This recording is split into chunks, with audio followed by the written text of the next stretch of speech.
السلام علیکم رشید صاحب، کافی عرصہ ہو گیا آپ سے ملاقات بھی نہیں ہوئی، اور میرا خیال ہے کہ اب گورنمنٹ کے حالات بہتر ہیں، مختلف سبسڈیز، مختلف پروجیکٹس لائیو اسٹاک کے حوالے سے اور باقی دیگر منسٹریز کے بھی سامنے آ رہے ہیں۔ آسٹرچ فارمنگ جو کہ 2016، 17، 18 میں پیک پہ تھی، وہ اتفاق سے کسی بھی وجہ سے گورنمنٹ آنے کے بعد اور کووڈ کے بعد وہ بہت نیچے چلی گئی، اور اب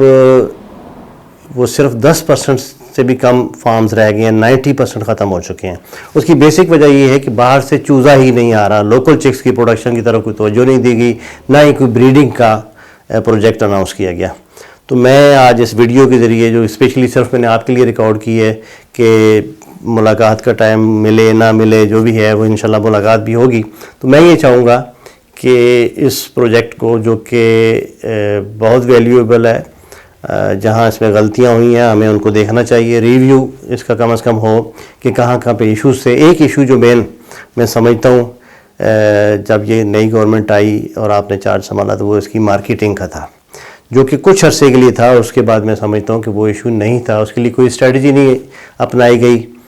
کوئی کوشش نہیں کی گئی۔ شروع میں گورنمنٹ کے معاملات بھی کچھ ایسے تھے، پھر کووڈ آ گیا، تو اب اس وقت جہاں آپ اور دیگر فارمنگ کے لیے کچھ نہ کچھ کر رہے ہیں، تو میں آپ سے ریکویسٹ کروں گا کہ ایک تو آپ کو ٹائم دیں تاکہ ڈیٹیل کے ساتھ اس کو ہم ریویو کریں سارے پروجیکٹس کو، اور جو آسٹرچ پہ اب تک ہو چکا ہے، جو بھی چیزیں ہیں اس کو ہم نے بالکل ایک نیوٹرل ہو کر،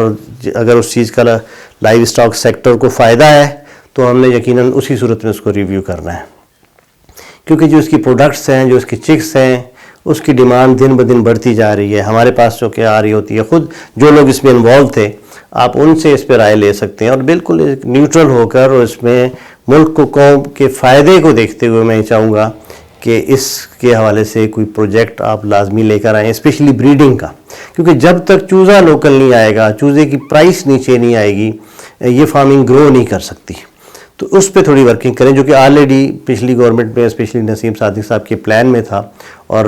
چیزیں وہ انہوں نے آگے بڑھانا بھی شروع کر دی تھی، لیکن ظاہر ہے ہر چیز اس طرح سے نہیں بعض دفعہ ہو پاتی جیسے کہ ہم سوچ رہے ہوتے ہیں۔ تو میں یہ چاہوں گا، اس میں میرا کوئی ذاتی لالچ نہیں ہے، میں یہ چاہوں گا کہ اس فارمنگ کو آپ ایک دفعہ ضرور سیریسلی اس کو سنیں،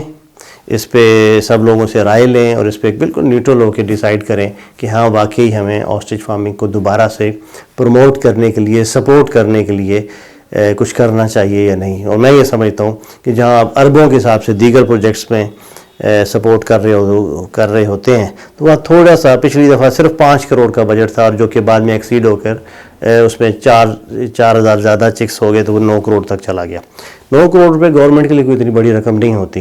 لیکن صرف اس کی وجہ سے جتنا بڑا ایک بیس بننے جا رہا تھا، اگر اس کو تھوڑا سا مینیج کر لیا جاتا اور ان فارمرز کو بریڈنگ کی طرف لے جانے کی کوشش کی جاتی، تو آج ہمارے پاس ہزاروں برڈز ایسے ہوتے جو انڈے دے رہے ہوتے اور جن سے پروڈکشن لی جا رہی ہوتی۔ اب اس میں جو لوگ آئے، وہ جو سبسڈی کی لالچ میں آئے، وہ اس طرح سے نہیں تھے، تو اب اس کو جینون بیسس پہ میں سمجھتا ہوں کہ اس کو پروموٹ کرنے کی ضرورت ہے، کیونکہ میں یہ چاہتا ہوں کہ اس پروجیکٹ کی، آسٹرچ فارمنگ کی، یا اور جو دیگر انوویٹو فارمنگ ہے، اس کی کامیابی کا جو شیئر ہے وہ کچھ نہ کچھ آپ کو ضرور ملنا چاہیے، اس کا کریڈٹ آپ کو جانا چاہیے، ورنہ تاریخ میں یہ لکھا جائے گا کہ کس دور میں یہ فارمنگ گرو کی اور کس دور میں یہ فنش ہو گئی۔ تو اس کے لیے کچھ نہ کچھ سیریس سٹیپ میں آپ سے توقع رکھتا ہوں، اور امید کرتا ہوں کہ آپ اس کو ملک کے لیے، قوم کے لیے، صوبے کے لیے کے فائدے کو دیکھتے ہوئے اس کو کوئی نہ کوئی اس پہ سپورٹیو پروجیکٹس لازمی لے کر آئیں گے۔ Thank you.